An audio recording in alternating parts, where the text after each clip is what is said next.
Liveline with Kieran Cuddihy.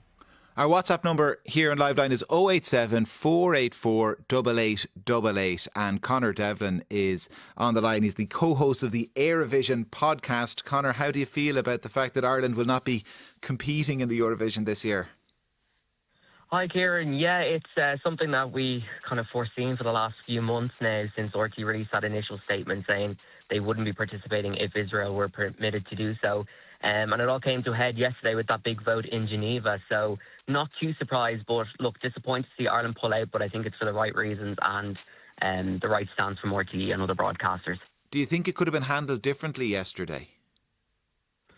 Yesterday, definitely. I think in general from the EBU since probably 2024, tensions have been building over the last two contests, really. And what used to be a lovely atmosphere at the Eurovision Song Contest has turned into something quite tense and something that isn't really standard to the values of the Eurovision Song Contest. They harp on about being united by music, and it really hasn't been for the last 2 years.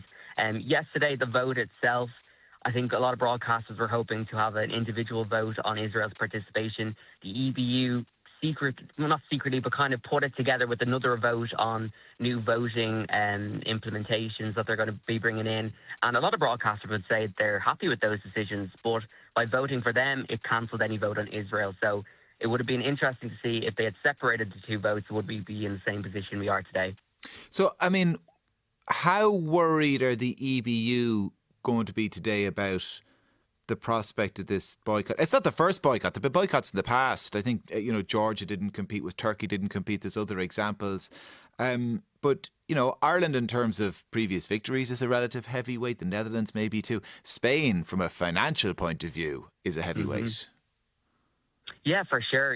Spain, part of the Big Five, one of the biggest contributors to the contest. Even the Netherlands, they'd be considered the sixth biggest contributor to the contest. So losing two big heavyweights financially will impact the EBU. I think they're happy to take the financial hit for the 70th edition. They're obviously welcoming back three other countries, Romania, Bulgaria and Moldova, to the contest, which is interesting considering they initially pulled out due to financial difficulties.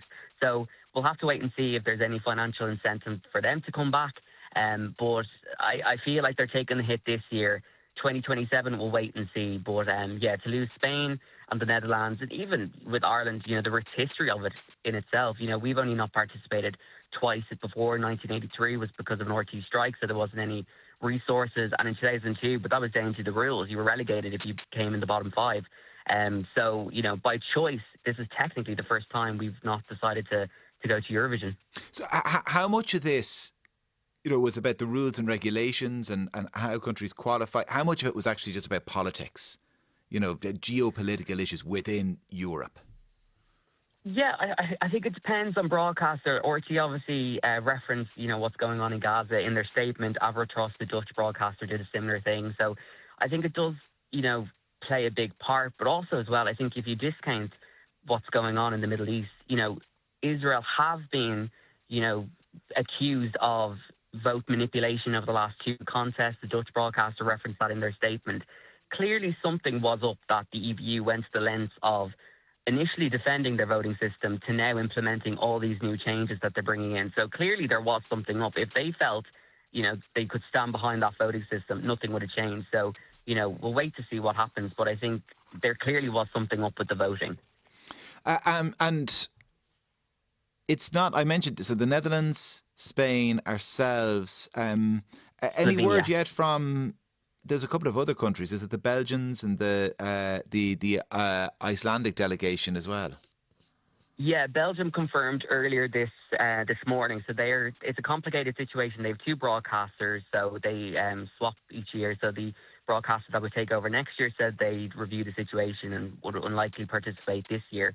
But the broadcaster that's in charge this year has confirmed that they will be attending the Eurovision Song Contest. Bit of a wishy-washy statement. They said that they're going to be working with the EBU, right, and a task force will be set up to allow journalists into Gaza. I don't think a Belgian broadcaster will have that power, so we'll wait to see if Belgium really do commit to next year. Iceland, their board in their broadcaster will be meeting next week to decide. But we'll have to wait and see. At the moment, it's 4 confirmed, and we're waiting to hear officially any more countries. And if there's some positive development from an Irish point of view or an RTE point of view before 2027, can we just opt straight back in, or where are we?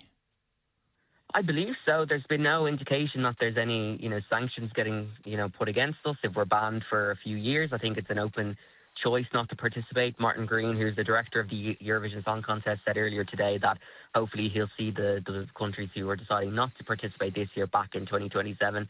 But if things don't change, I can't see a way forward, particularly for, a fragmented EBU now. Yesterday was very tense at that General Assembly. Frank, honest conversation was said, but the broadcasters did ask the EBU for a secret ballot vote on Israel's participation, separate to any voting regulation changes, and the EBU denied that. So clearly members are upset with how things were handled yesterday, but we'll wait to see exactly what happens over the next weeks and so. And listen, the context, as you said at the outset, to all of this is Gaza. Despite that, I'm sure people like yourself, Conor, huge fans of the Eurovision. It's going to be strange next year when it's happening, and we have no involvement. It's not being broadcast in this country. Yeah, I'm just a regular guy. I'm 25. I'm just finished an internship. I'm a Manchester United fan. Eurovision was a big hobby of mine. I didn't get into it to talk about politics or read up on stuff like that. I just got into it because it was a family tradition. So now to lose that, it is sad. And we started our podcast because we love Eurovision so much. It's not just a thing in May. And I don't know how much I can stress that.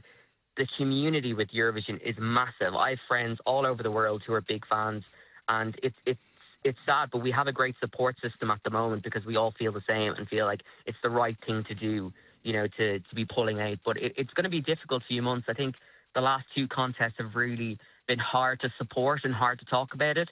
Eurovision was something that we would love to bring up with our friends, and I found myself not really wanting to talk about it because it has become hard to support. So I know ourselves we're not going to be carrying on with our podcast anymore, and that's a big thing. We have a big community who listen in to us, and the messages of support from them has been great too. So it will be a different few months, and we should be building up to national finals and getting ready for Ireland and Eurosong, but that's all changed. So it is bitterly sad, but it's the right